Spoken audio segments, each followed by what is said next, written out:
Myth, along with most other forms of irrational thinking, is a feature of a bygone age. We are better than that now, more enlightened, more scientific. So goes the standard thinking on the subject of myth, but I would propose both that this conclusion is overstated, or even outright false, and that we should not be mindlessly celebrating such a trajectory. Not only does myth have its place in a functional society, it might well be necessary for maintaining one. First, some definitions. Atomization is most strictly the breaking down of all ties that bind people together, right down to the smallest unit of the unmoored cosmopolitan individual. However, it also carries implications of the mechanisms by which this often happens, and some of the results of it. Most prominently, this includes the adoption of alternate identities based solely or near solely on choice, elective identities, and conversely, the minimizing of identities which rely on hard realities like blood lineage or geographical origin and presence. Anyone who chooses can be an Englishman, but ideology, or even just being a consumer of a certain kind of product, becomes a critically important point of identification. Insofar as this has more concrete downstream effects, the ability to create bonds which can be relied upon falters, along with the ability to organize collective action and sacrifice. When any membership can be dropped at will, why would anyone accept costs, when they could much more easily simply move on to another identity which wouldn't impose them? This is, of course, assuming people have a full understanding of the circumstances and the costs and benefits associated with maintaining certain identities. Clearly, this is not always the case. So if someone is to make a sacrifice, they must either be tricked into it or bought off in some way. Conversely, a superorganism, organization, or corporation, that is, in the traditional literal sense of the term, rather than in business, with the associated connotations, though it originally denotes the same thing, is a collection of people, for our purposes, who are able to act in unison, collectively and with a single will. Analogous to a body, where one man is a cell in a greater whole. Many of the most celebrated products of culture and civilization are products of these superorganisms, from armies to manufactories, great monument builders, or even nations and religions. Individuals certainly cannot be disqualified, and contrary to what this framing might suggest, individual men of excellence are entirely core to the success of these superorganisms, both as the directing head and as operating agents, depending on what the occasion requires. However, it is also important to note that armies require more than just a general, and industries more than just an inventor or manager. Additional manpower is inevitably required, and so it must also be mobilized. This can be achieved most conventionally by material exchange, but these bonds alone will not engender loyalty or dedication in most. Instead, there must be an additional motivator, to bind the will of all together, rather than simply buying 8 hours of time. The concept of myth, or mythos, has also received quite a few connotations which distort it from its original meaning. In using the term, there is no necessity that it be false, or indeed that it be true, though it would bolster the legitimacy of the myth if it were. What is communicated here is simply that the tale is significant or contains significance to the society in question. Usually as an origin story, but it need not be. The path that led to atomization and the core causes behind it are not universally agreed upon, despite a great deal of time and thought having gone into the question. So, suffice to say for now, it is something which certain forces are pushing society towards. But with that in mind, it's fine to criticize this state of affairs and declare that the alternative is preferable. But how to achieve that? Simply championing the logical superiority of collective action and sacrifice is not enough to actually encourage it. This is where myth comes in. Using myth as a kind of social technology, an individual or group can harness the myth to provide a ready available framework into which can be slotted the present situation. What you want is the princess. What is opposing you is the dragon. And you are the knight, St. George. This is a crude example, but it illustrates the point. And not only that, it illustrates how many of these myths are specifically tied to cultures. When Germans took to the air in wartime, in the hour of need they did so as knights. In Japan's hour of need, it was as kamikaze, the divine wind. On the one hand, these are clearly culturally encoded in accordance with the histories of both countries, but it also encoded a different expectation of conduct. And so we must pull back the myth a layer further. Not only do these myths frame a situation, and suggest a course of action, but they also encode culture. Almost necessarily, they will resonate more with those of a culturally attuned background, that is, either the same or an offshoot culture, because even if there is knowledge of the structure of the myth, information is lost without unstated but embedded cultural context. To try to appeal to a Middle Eastern Muslim through the Robin Hood mythos might bring some success, in that they may have seen or read an adaptation of the tale, but even an Anglophile will lack an appropriate understanding of the unstated background. But in a self-reinforcing process, tapping into the myth can strengthen these understandings by revealing their relevance, and generating a fresh respect for such cultural artifacts. Common identification similarly aids with unification.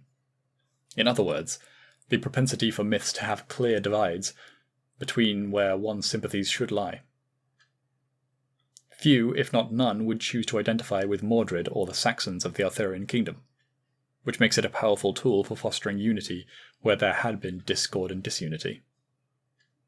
The Plantagenets, notably Henry II, Edward I, and Edward III, all tapped into the Arthurian myth consciously and extensively.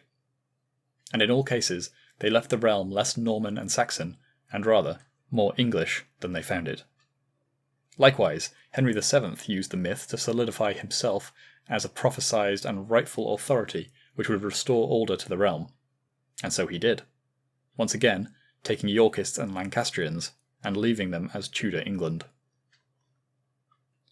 Even stripping out the content and relying on generalised myths, although not so preferable due to the generally lessened impact and perhaps unreliability, much of the unifying strength holds true.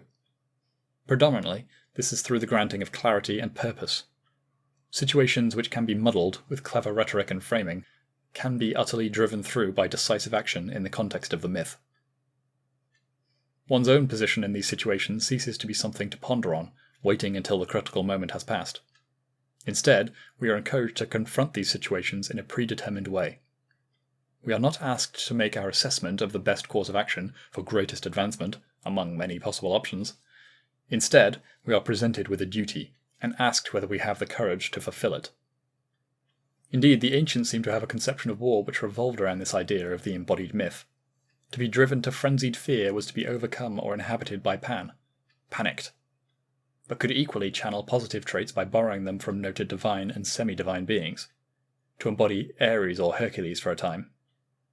In an environment where a clear path to purpose is hard to find, myth provides a clear route, both through archetypes and clear actions, either direct or symbolic, not only allowing the continued flow of ancestral wisdom, but implicitly giving us purpose by nesting us more firmly into the culture. To engage with English myths is to become more in tune with Englishness itself, granting purpose and meaning in and of itself. When expanded beyond the individual, these changes have powerful implications. No more will collective action rely on the creation of an outline of a group than bribe or persuade one's way into finding men who will follow, such that your advancement becomes their advancement. Instead, it will be enough, if one is truly suited, to do one's duty within the confines of the myth, and they will be duty-bound to do the same. No more hollow speeches and promises, simply action which demonstrates mythic legitimacy. An Arthurian king is not made by election, bribes, or even by conquest, but by restoring order and inspiring loyalty. It is with good reason that many of the world's most enduring religions take the form of collections of myths and pseudo-mythic stories, implicitly acting as a guide for action and how one should be. I would also contend, however, that the mythic view and call to action has not yet disappeared from the world as might be contended. It persists in certain other secular myths, which provide easy shorthand for how to interpret new pieces of information, especially at the macro level. The best example of this is the myth of progress, much discussed but little internalized as a cohesive phenomenon. Although there is always an attempt to couch it in justifications of why, the starting assumption for many is that we will move and are moving in the right direction, despite the metrics for why that is totally inverting. Where previously greater power generation and consumption was prized as a metric, or industrial output, now deindustrialization and lower energy use is seen as progress.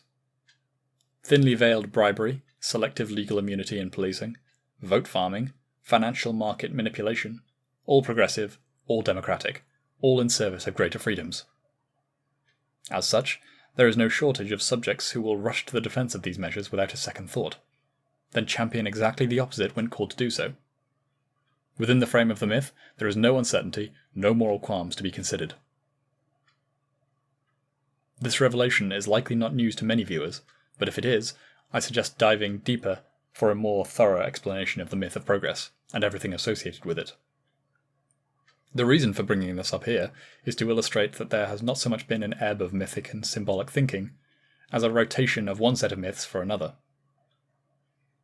In light of this, then, it ought to be clearer why myths are important as a fundamental building block of any kind of organisation.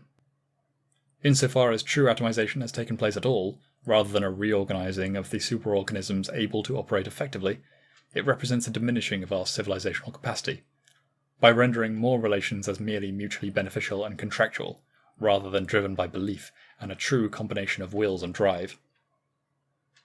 This reversion incurs a cost, as the drive of a true believer is both materially cheaper and more committed to the cause compared to a mercenary or fair-weather friend. Whatever a society wishes to do, whether it be to conquer, build, or simply to stabilize itself in a time of crisis, a unifying myth is required. One which is treated seriously and as more than just a nice story. Once this is done, the prevailing myths of our time, corrosive as they are, may begin to be drowned out. Much has happened before. Confronting and deconstructing the old myth is necessary to create the opening, in potential adherence, or simply to weaken the opposing superorganisms. But the greatest requirement is that we are able to harness the power of myth to present a unified front, and act as one, though numbering many. As previously stated, however, these myths cannot be arbitrary, nor created from nothing. They must be older, and steeped in the culture, most ideally also tapping into the spirit to be reignited. The Carolingian knight Roland may have been a powerful and notable figure in his day, and shortly after, but much of his modern legacy derives from a little later, in the 11th century and onwards. The significance of this period in particular is that towards the end of the 11th century, the Crusades were first launched. However, it also coincides with renewed conflict in Hispania, split between the Christians and Muslims, especially notable due to Roland's death at the hands of these Muslims in the same region. Across both Hispania and wider Christendom, Roland comes to represent an idealized knight, and embody the archetype until others, follow in his proto-crusading footsteps, are able to match his legacy and then surpass him. Nonetheless, his legacy remains, as the blueprint remains broadly consistent, despite other men eventually embodying it even more purely than Roland himself did in many ways. Men such as the first leaders of the Crusades, who had no clear expectations of either success or reward, but still put their entire fortunes and lives on the line for the cause. Even just in this first wave, more than 100,000 men heeded the call, a host unmatched since the fall of Rome in the west. The same energy carried Christians to the borders of Novgorod in the east, to the Hispanian Atlantic and Mediterranean coasts in the west. Even then the crusading spirit was not extinguished, and drove many more tens of thousands, long after the crusading high water mark, to conquer over the seas in the west, and ceaselessly trying to drive out the Turks in the east. While not all of this can be ascribed directly to Roland's legacy alone, his myth, and heroic fall at Roncesvalles Pass, did enough to spur the first generation to actions which would immortalize them as myths in their own right, lighting a fire that wouldn't be extinguished fully for 500 years, and granting all Christendom a strength of unity that had not been seen for even longer. Many others have already begun to rediscover and understand this power, tapping into myth and archetype. In the process, even perhaps unwittingly, men like Jordan Peterson, for a time, created a cult following simply by unpacking and describing these phenomena. Just think how much more one might achieve with an honest desire to do more than simply describe this process, and the will to use it.